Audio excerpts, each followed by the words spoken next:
السلام علیکم۔ آپ اپنے چینل حافظ یاسین کے چینل پر خوش آمدید کرتے ہیں۔ آج بہت ہی اہم قصہ بیان کریں گے۔ آپ لوگوں نے سنا ہی ہوگا حضرت عمر رضی اللہ کی خلافت کے بارے میں۔ حضرت عمر بن خطاب رضی اللہ اسلامی تاریخ کے دوسرے خلیفہ تھے۔ ان کی خلافت میں حصہ لیتے ہیں۔ ان کی خلافت 23 ہجری تا 24 ہجری رہی ہے۔ حضرت عمر رضی اللہ اسلامی تاریخ میں ایک عظیم خلیفہ تھے اور ان کے دورہ حکومت میں اسلامی ریاست کو بہتر بنانے میں بڑا کردار رہا۔ ان کی حکومت میں عدلیہ، انصاف، اقتصادی ترقی اور اسلامی تعلیم کو فروغ دیا گیا۔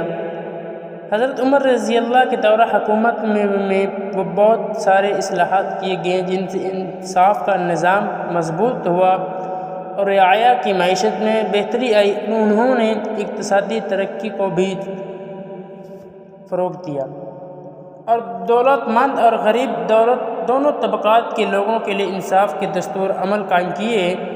اسلامی تعلیم کو فروغ دینے کے لیے حضرت عمر رضی اللہ نے مدرسے بنوائے جو مختلف علوم اور دینی تعلیم کے لیے مشہور ہو گئے۔ انہوں نے اسلامی تعلیم کو روایتی طریقے سے حفظ کیا اور قرآن کو مدارس میں تعلیم دینے کی تعظیم کی۔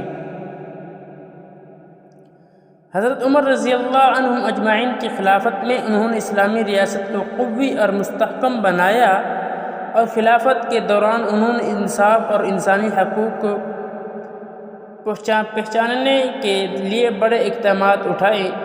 ان کی قیادت میں اسلامی فتوحات کے دوران مسلمانوں نے بڑے علاقوں کو فتح کیا اور انہوں نے فارس، روم، مصر اور مغربی افریقہ میں مسلمانوں کے علاقے بنائے۔ حضرت عمر رضی اللہ کے دور حکومت اور خلافت کا یہ مختصر تذکرہ ہے جو ان کی اہم قیادت اور خدمات کی روشنی میں ہے۔